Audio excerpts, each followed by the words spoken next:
Hey guys, welcome to the Big Blue United podcast. My name is TJ. I'm here with Dan and Colin. What's up, guys? Playoffs. TJ, how long until we make $500,000 an episode on the Big Blue United podcast? We're right there. We're on the cusp, I think. It's pretty close, within reach. It's within reach. Like if are you familiar with the James Webb Telescope? No, Yeah. I'm aware of the Davis Webb rocket launcher, though. Oh, okay. Yeah, there you go. Well, anyway, that's a telescope that takes pictures of distant galaxies. I'd say within reach of one of those distant galaxies, Dan. So So you're saying there's a chance? So if you were traveling at the speed of light, it would take you about, 100 million lifetimes to get to that point that I'm speaking of. But here we are. We're here anyway. And this isn't for money, Dan. This is for glory. Yeah. And right now, that's where we're going. We're going to achieve glory once again as Giants fans after suffering for so many years. Passion of the Dabes. Is that I don't like that, because the analogy would be that someone's going to torture Brian Dable for 2.5 hours. I don't want to watch that. Hey, did you ever see that movie? It's like a smut film. I mean, I don't really. I never watched it. Yeah. I mean, there's like a certain year where you just cut off Mel Gibson stuff, and I think it's far before that. You better Apocalypto before I get in the hot tub. Do you guys not remember those amazing sound bites of Mel Gibson, like yelling at his wife about these weird sexual things? No, I don't know if I've ever listened to it. Was it like a soundboard? We can't really get into it on this podcast, but if you check out our other podcast, Our Patreon. Mel Gibson. Was that like the worst version of all like the David Hasselhoff stuff that came out when he was hammered yelling at people at his daughter? I think it was worse than that. Yeah. It was worse than Way that. worse. Yeah, that was tame compared to Mel. Yeah, he was eating a cheeseburger and screaming at his daughter about racist, smelly Mel. Yeah, that's his rap name. Yeah, it's like a Key and Peele sketch. I don't know if you remember that one. Yeah. Anyway, let's jump into it, guys. As usual, please follow Big Blue United on Facebook, Twitter, Instagram. You can follow me at Colin and Dan at BBU Pod Boys with a Z on Twitter. You can email Dan directly, bigblueunitedpodcast@gmail.com. You tell Dan whatever you want, and he's going to talk about it on this podcast. I mean, once he gets around to it, because he's inundated right now. It's been a rough month. With the Giants surging, the volume of email really goes up as the wins increase. So we'll get around to it, guys. But we appreciate all the emails. Thank you very much for reaching out to us. And I'll answer every single one. Yeah, I appreciate that, Dan. You're a hard worker, man. You work hard in your job, being a dad, father of two, and also at the Big Blue United podcast. It's your triple threat, as I like to call it. Did you call him Dad Father? Sure. I like Dad Father. Dad Father. Yeah. And I have to mention, download the DraftKings app, promo code TPPN, and we'll get into more on that later, guys. Yeah. What do we want to start with right now? Because I feel like we usually end the pod previewing, the next game, but I feel like that's, the number one thing to talk about right now is, the Vikings coming up. Maybe we can circle back around on some schedule. But Vikings, we're playing them for I think the schedule came out, it's at 4:25 on Sunday, which is prime the perfect spot. time, which I love. Yeah. 4:15, excuse me. Wow. Obviously, we played the Vikings week 16. Final score 27-24. Vikings winning on a last-second 61-yard field goal. We definitely saw the Giants can hang with the Vikings. I want to know, guys, what are your feelings on this game? How do you think the Giants are going to pull this one out? Colin, you want to start? Sure. I'm ready. I think it's finally taken the entire offseason, preseason, during the season. I can allow myself to say and feel that, not that we're gonna, but I want to go out there and smack the living crap out of those purple bastards. That's what I want to do. I want to do it. I think it would be nice to shock the league a little bit, smack them up. No good reason at all, because I'm sure nobody thinks we're gonna. It just feels like with Dable's the way that he approached this last game and how good all those backups played, I think the whole team's fired up, and I think we come out guns blazing. Colin, I was picturing you for some reason. You said purple bastards, like you going to like a McDonald's where like Grimace is there, the big purple guy, and you're just like punching him out. Yeah. Taking it to him. Yeah, I like that. I like that. Purple bastards. Mm-hmm. Do we lose Dan? I think we might have. Looks like we might have lost Dan. I was going to let Dan talk, but I can go ahead. Yeah. Why not? I mean, so the Giants right now are Dan. You're back. You wanna give us your thoughts here before I take the reins there. Yeah. Sorry. I think the the lamestream media is trying to censor me right now. It's not your fault, guys. Mm-hmm. I know down in Florida it's rough. DeSantis he likes to censor. Loves censoring people. Yeah.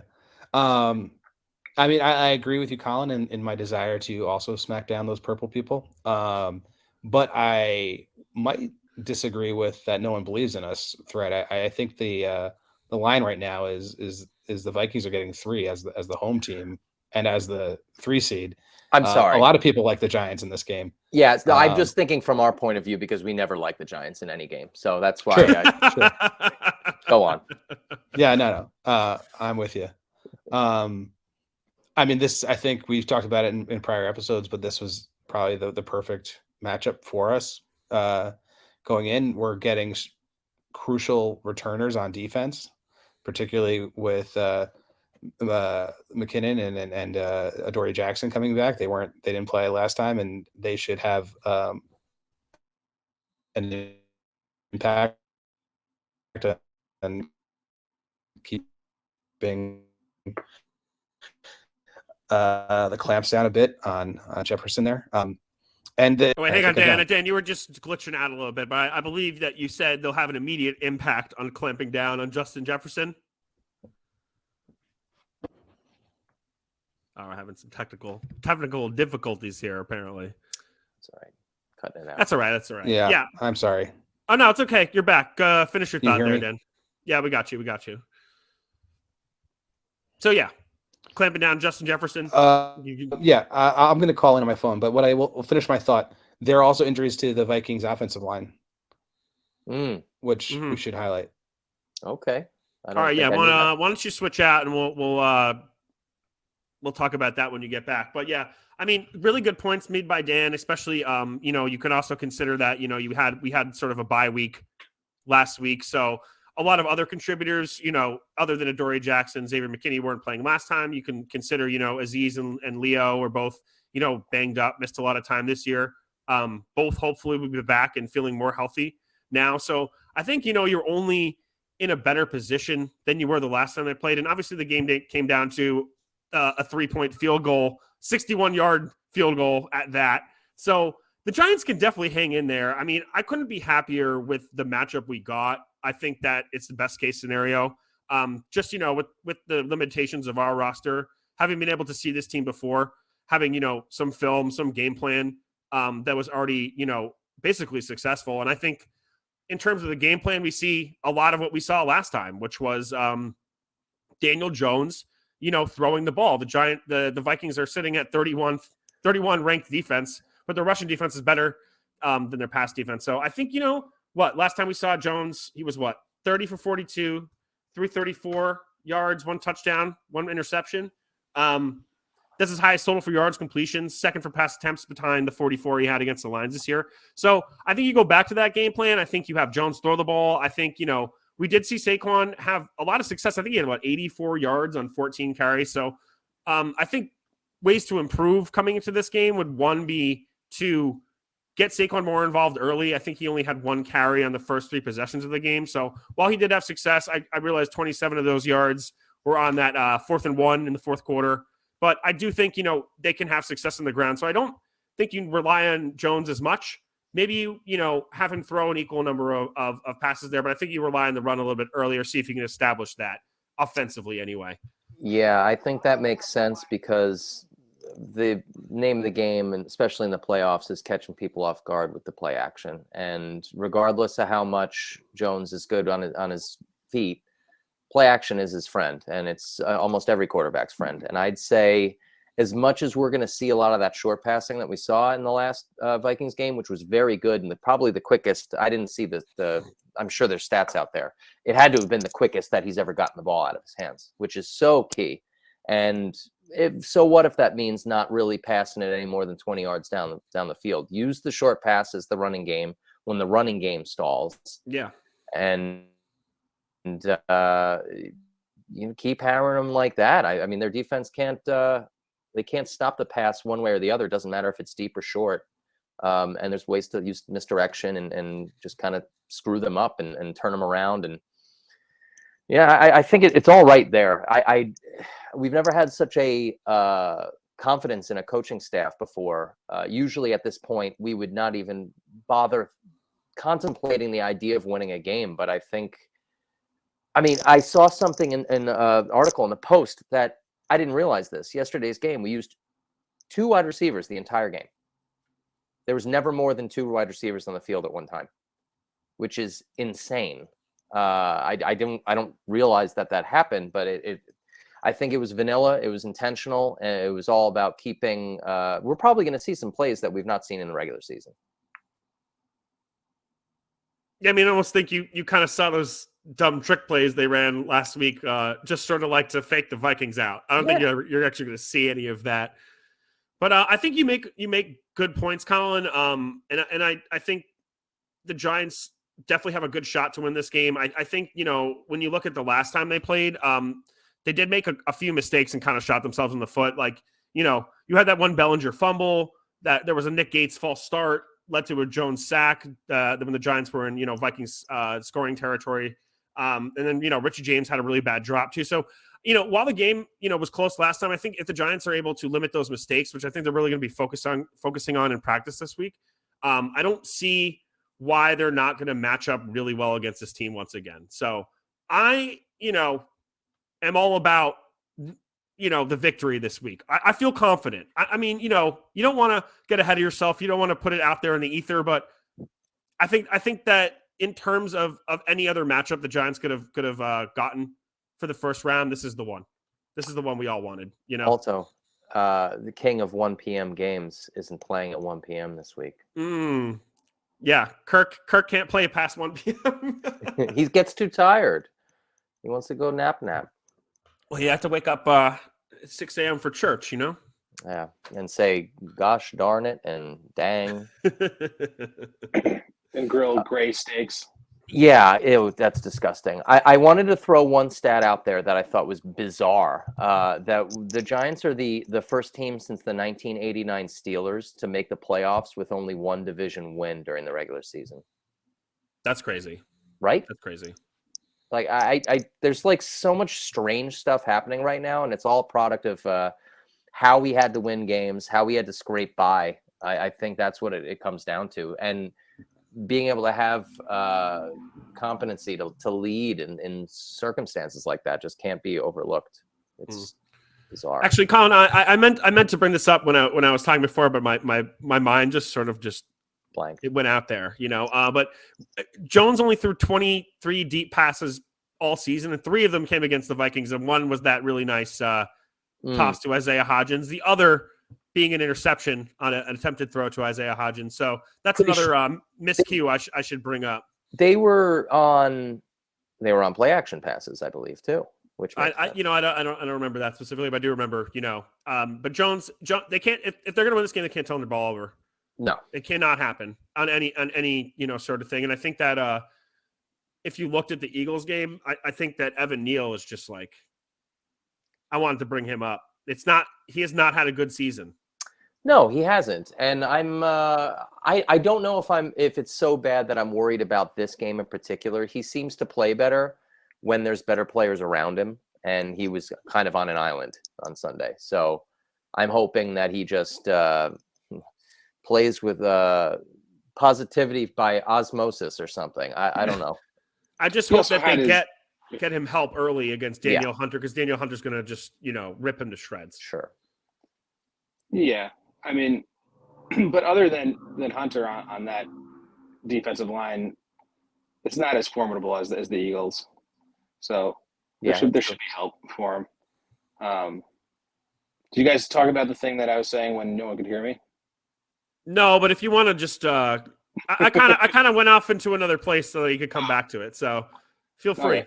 I was going to say that there are some sort of injuries that bode well for the Giants as far across the offensive line for the Vikings, which our emerging defensive line should feast on, I think. With their center, Garrett Bradbury, seems to be out. They already lost Brian O'Neill for the season on injured reserve. So, I think the left side of the line's fairly strong with Durasaw, the tackle we all thought the Giants should have drafted, and Ezra Cleveland, another guy that we liked in our draft prospectus. But the whole right side is sort of decimated. So that could be an interesting thing to exploit. And that coupled with the guys coming back, I feel like our defense should have a really good game. Yeah. And then with Kenny Galladay emerging, I'm sure we're going to pass for like 400 yards. Dan, I just want to say one thing. You know what was a guy that we all previewed in the draft last year that we were all like, we want him, with Creed Humphrey, who is now top 3 center in the NFL. Yeah. A 3rd round pick or something. Anyway, I feel like those positions like center and guard, when people are like, this guy is going to be a starter for 15 years, like they're always a starter for 15 years. Like you just get those guys. Like that's like. I mean, I guess it's just easier to assess just straight up offensive line talent. I mean, I don't know. Maybe I wish I knew. Maybe like the skills that you need to play interior offensive line are so specific. Yeah. Like if you have these things, like you're gonna be good. Yeah. There's like less variables or something. I don't know. Sure. Like it's a simpler kind of assessment. I feel like you need to be like a little bit more of an abstract sort of player to play, a tackle, because there's like more creative like people and moves coming at you, and you have to be able to adjust more. But like interior line is sort of like you're given a job and you just do it every play. There's not so much like, interior pass rushing moves that are like so varied that they are on the outside. It's workmanlike. It's bringing the lunchbox to work. Lunch pail guy. Yeah, lunch pail guy. That's Oh man, how have we not said lunch pail guy? Like that's like one of the greatest. It's like next to high motor is my second favorite draft description for a white individual. He's a football player. He goes to work every day, and he brings his lunch with him, and it's a sandwich. It's a bologna sandwich. It's a company man. Nothing fancy, And he comes in early. He leaves late. He's not the most talented guy out there, but that he's integral part of the team. A locker room presence, Colin, if you will. Yeah. Maybe. He's not a ping pong guy, though. He's a family man. Oh, yeah. Definitely a family man. He loves being a dad. Yeah. Yeah. Leads that prayer circle like no one else. Yeah. Strong. Anything else about like next week before you want to jump into something else, or? Well, Yes, I didn't want to mention it because I barely even heard it. I turned on the fan on the way to the gym earlier today, and why, were you hot or something? You needed to fan yourself? Yeah, I'm a big fan of that comment. Very good. That was a sick joke. It was Craig and Craig Carton and what's his name, the Jets fan who's really lame, who was with crap, I can't remember his name. Anyway, oh my God, I heard the tail end of their conversation about Xavier McKinney, and apparently he said something today. Evan Roberts or something? Yeah, Evan Roberts, that's it. Evan Roberts, yeah. I don't know if you guys saw it. I guess he was talking a little bit of a game about how I think it might have been out of context, but it was something along the lines of Justin Jefferson can be contained, but it was a little more abrasive of a statement. I don't remember. I'm paraphrasing. So in the past, I would be bothered by that sort of thing, but I don't care. I don't care. He was shut down. He was shut down literally just a week ago. So he was just saying the truth. It happened. He had one catch, was it? And then that's it. So in the past, I feel like when Giants players would run their mouth, it would be not warranted. But hearing that, I'm all right with it. I mean, like he's very talented. I feel like he was shut down. I feel like, we said before, there's a good shot at Dory Jackson comes back. That obviously it's up for the Giants. McKinney again over the top.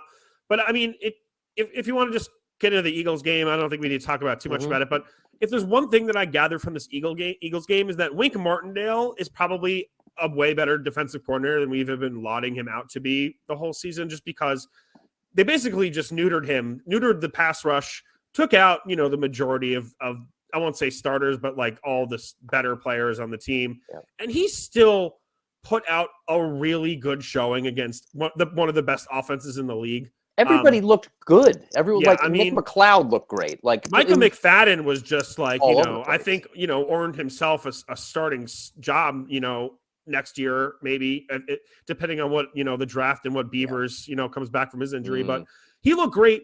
Cordell Flott made plays. You know, young guys made plays. Guys, you know, second, third stringers made plays. And I think that's all the scheming, man. And I think that with all these guys coming back, with an emerging pass rush, as Dan mentioned before, like, I just, you know, am so enthralled with this Giants defense and what they bring to the table. And it's all because of how they step up in the moments that matter the most. And I love talking about it and talk about it every week, but that's what they're the best at. And that's really the most important thing is you can let up an 80-yard drive, but if you keep them to 3 points, you've succeeded, you know, at the end. You don't want to give up field goals. That's great. But, you know, their personnel isn't at the level where, you know, you might be able to like be doing 3 and outs consistently to teams. You know, you kind of have to give up some stuff to, you know, let yourself succeed in the long run. And I think, you know, the red zone is where they thrive. And I just love to see it. And I think, you know, they're only getting better. And that's the best part of this all. Yeah, I was a little confused when I saw number 57 with the last name of Davis in there. Guy ends up having 10 tackles, pass defended, and he's earning himself. Gerard Davis, he was on the team for 2 weeks or something. I forget Yeah, he was a first-round pick for the Lions, and he looks like he's carved out a role for the playoffs right now. So that's awesome.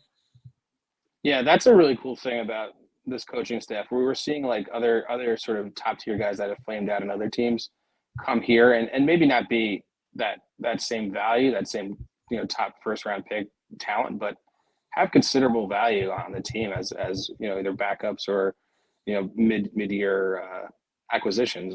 You know, with Jalen Smith and Gerard Davis. Or you could Gerard. make the argument about Brendison's and playing better too. He was a first rounder for the Bengals, if I'm not mistaken. Wow, was he? Was? Believe so. Wow. Oh, I didn't know that. Didn't he come over in that BJ Hill trade? Oh, we'll have to look that up. Maybe I'm thinking of the wrong guy. I'll look it up. Keep ripping. Yeah. No, that's it. That's what I was gonna say. Your turn, Colin. Don't look it up. Oh, okay. Sorry. It was not Brendison. It was Billy Price. Excuse me. Oh, yeah. Price. Who has never earned himself anything. Yeah. No. Pardon me. That's the. I was just thinking of some other, backup linemen that were playing. Lunch pail guy. Stringer. Yeah, not lunch pail men. Well, maybe if this coaching staff brought Billy Price on, he would be performing well. What would Eric Flowers do on this team? Hopefully play left guard, which they should have done with him a long time ago, man. Yeah, that's true. Is he still in the league? Is he still playing? I don't. Is he was? Is he? He was like last year. I know, but I haven't heard anything. Not that man. What a hard. That's just like brings me pain. Like think about his name. Like there was moments during this Eagles game, and I texted it to you guys where like I was watching Davis Webb play quarterback, and I'm just like having PTSD about like Jake Fromm, just like didn't have to. I mean, yeah, there were some bad plays, but I mean, the guy had 2 touchdowns, and he arguably had a Daniel Jones passing line, 168 yards, 2 touchdowns. That rushing touchdown where he ran him over. Dude was great. Yeah, love that. Eric Flowers is a free agent. Yes, he is.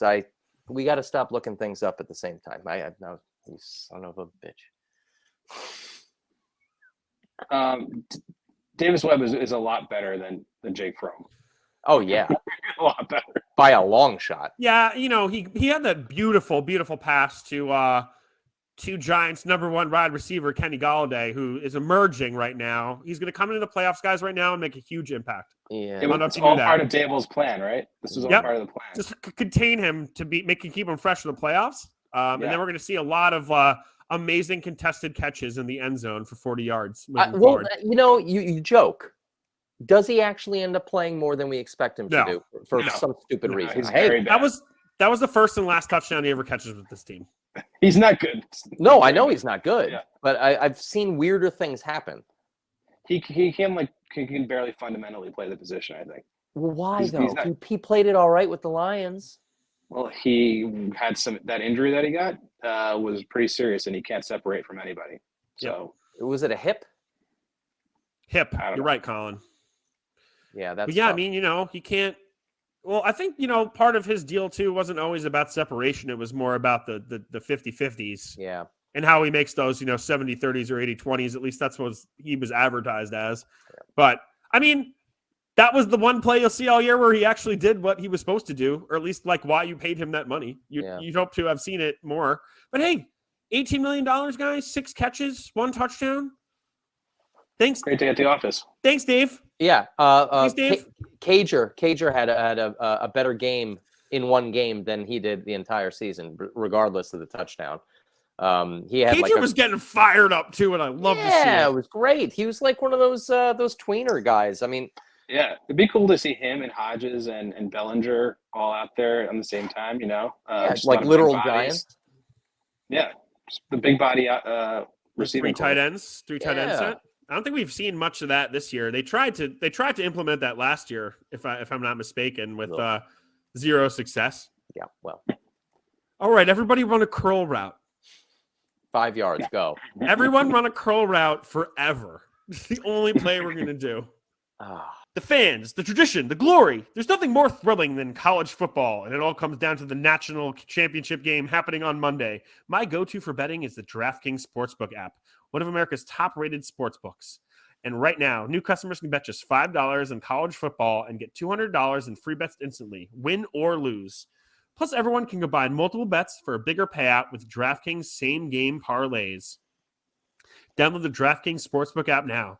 Use promo code TPPN, and new customers bet just $5 in college football and get $200 in free bets instantly. That's promo code TPPN, only at DraftKings Sportsbook.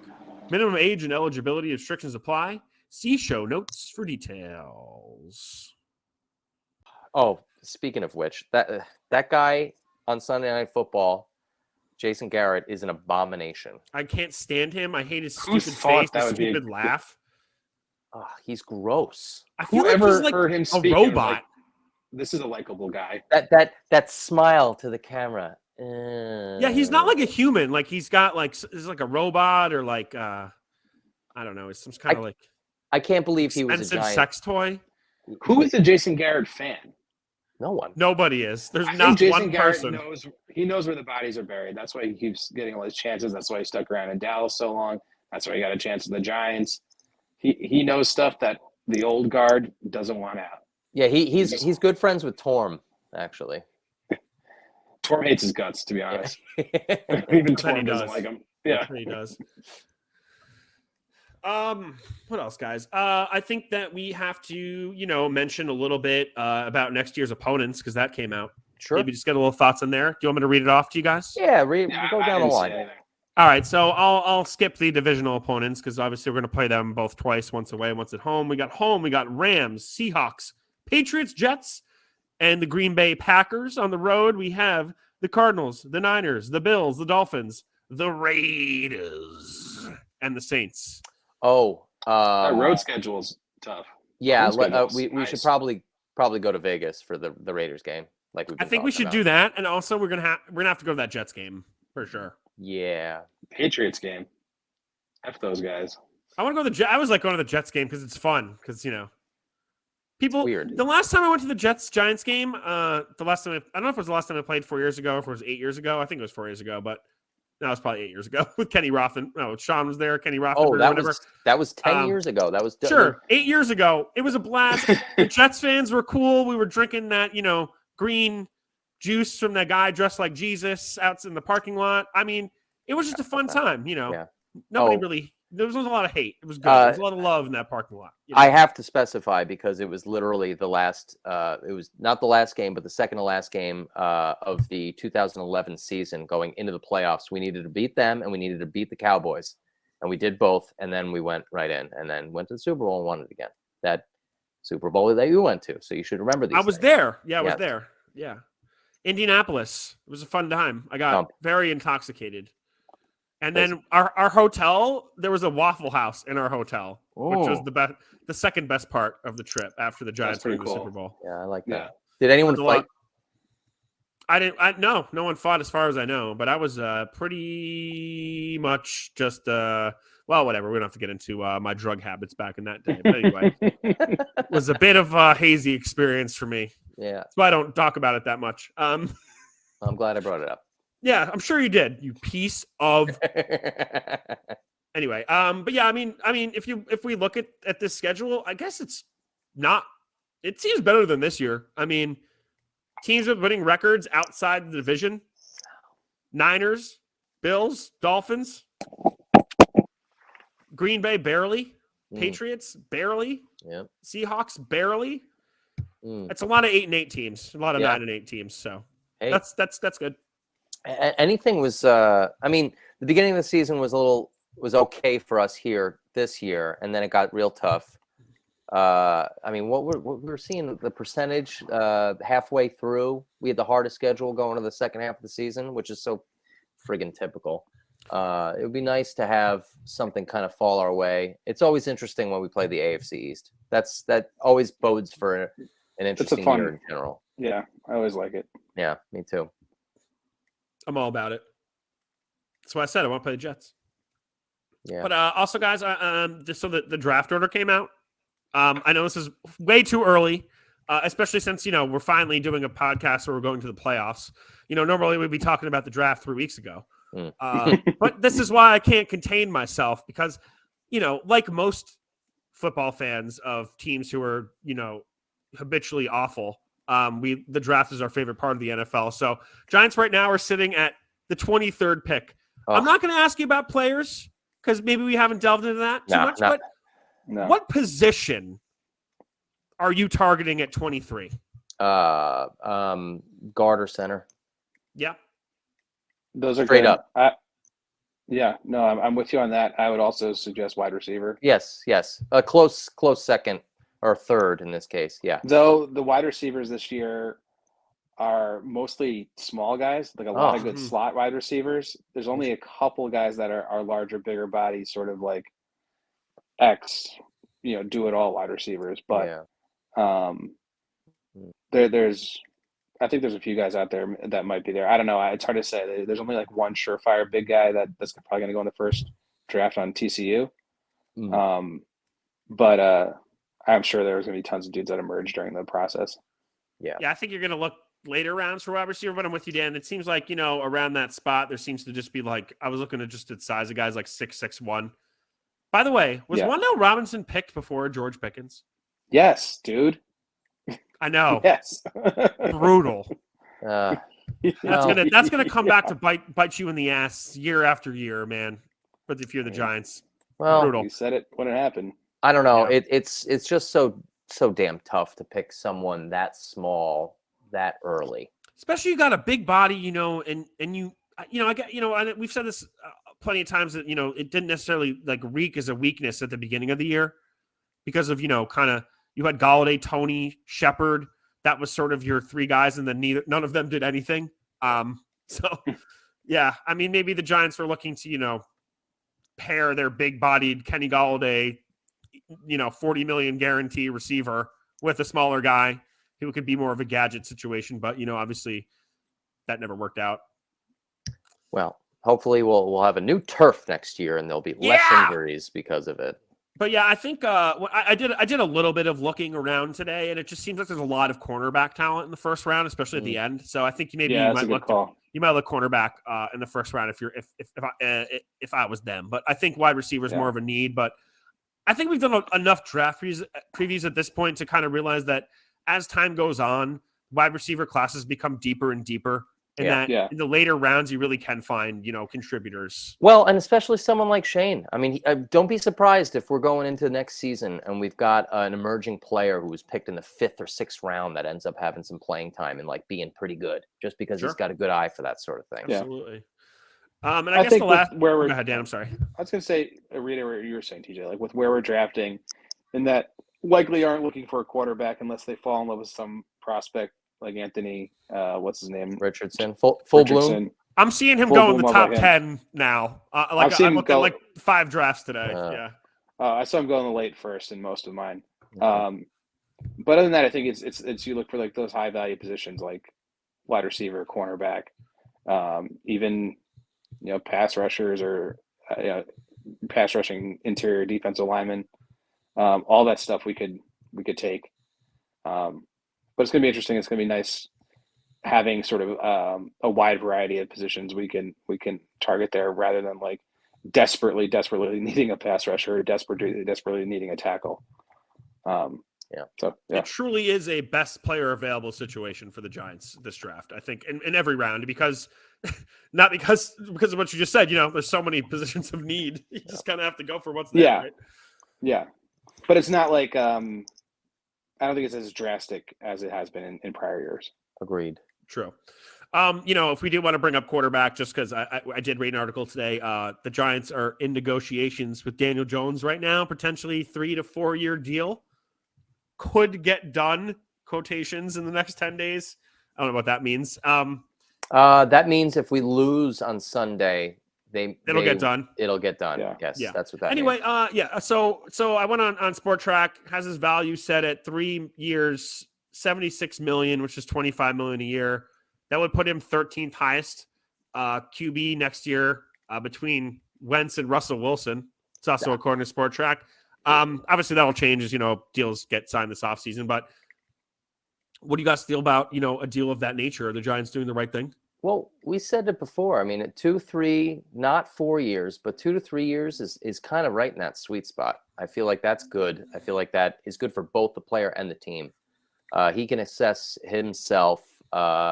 If it doesn't work out in the next couple of years, he can walk and get another big payday, or try to anyway, before he's done.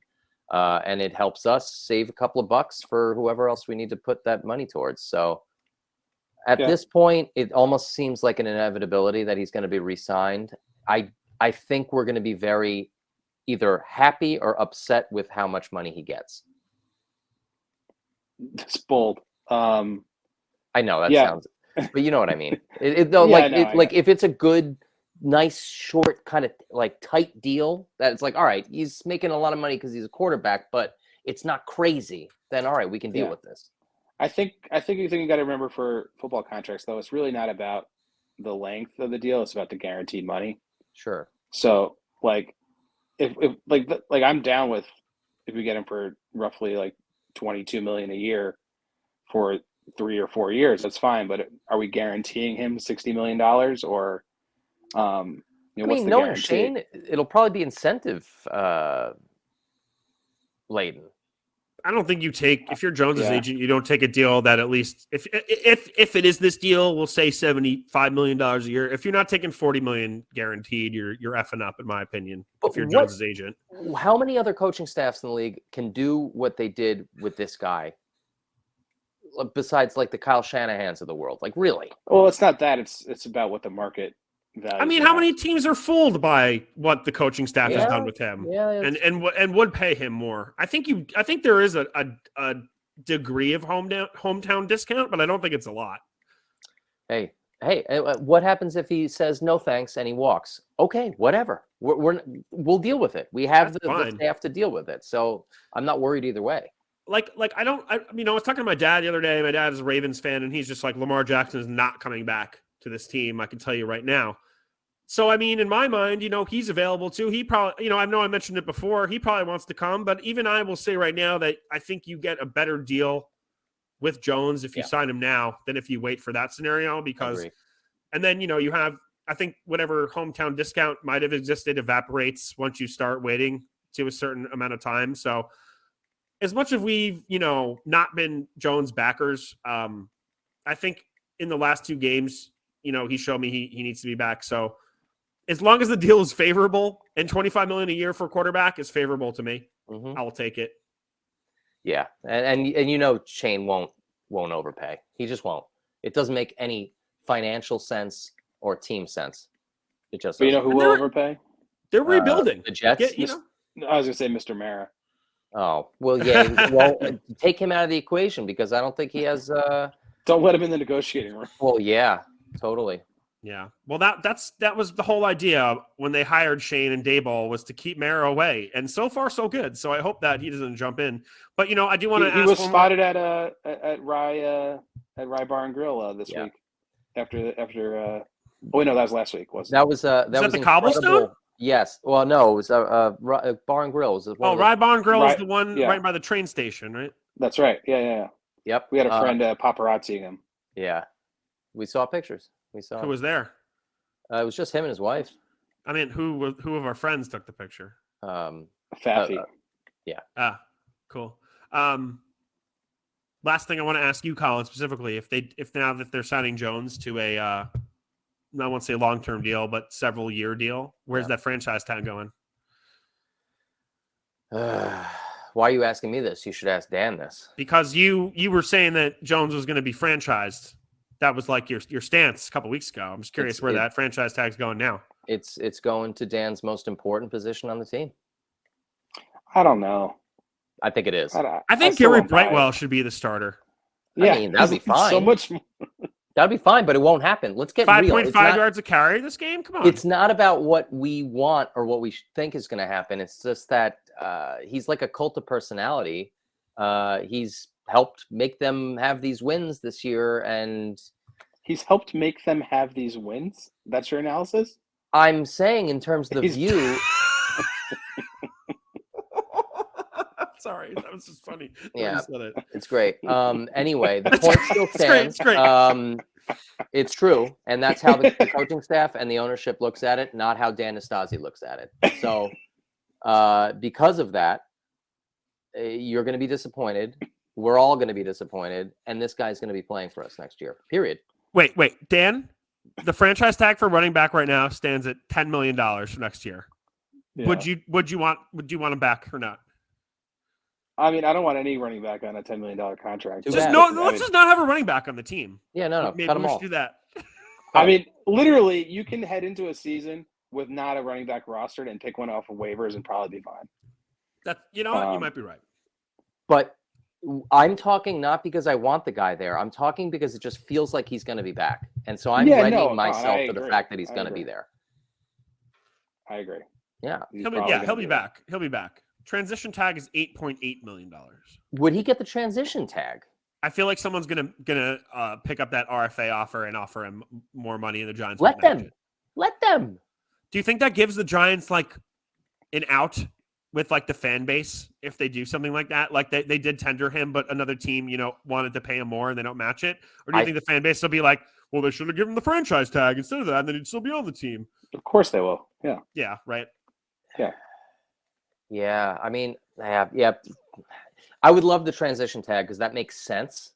But that that's a Mara's thing. That's a Mara thing. He'd be like, no transition tag. That's franchise tag or nothing. That'll be the one thing he puts his big soggy foot down on. Soggy foot. Yeah, it's in soup all day or something. I don't know what he does. Soup foot. It's got a soupy. John Mara's got a soupy ass foot, guys. What's up with that? I don't even understand anymore. It sounds like it's obnoxious and rich, so I don't know. I'll roll with it. Soupy ass. All right. Anything else tonight, guys? What else? NFL wise, always good to see Aaron Rodgers not make it to the playoffs. That's good. Good to see Cliff Kingsbury get fired. Not good to see Lovie Smith get fired because I think they gave him a raw deal. That guy's been sucking for years, though. Yeah, but they're like, hey, coach the worst team in the league and tank. So we can get a quarterback and then let's fire you at the end. Yeah, I guess. I also think that Robert Saleh isn't it for the Jets. I think he stinks. Man. They need an offense. They need like a young offensive mind, a coordinator there. Someone to develop a quarterback. Well, they need a quarterback. Yeah, they need a quarterback bad. Zach Wilson ain't it. No. Mike White, though. Mike White might be it. No, I think it's Mike White. Yeah, Mike White. That's nickname in the NFL. Dan, did you know about that Mike White's nickname? No. Mike White. Nice. My favorite nickname. What about Chris Streverer?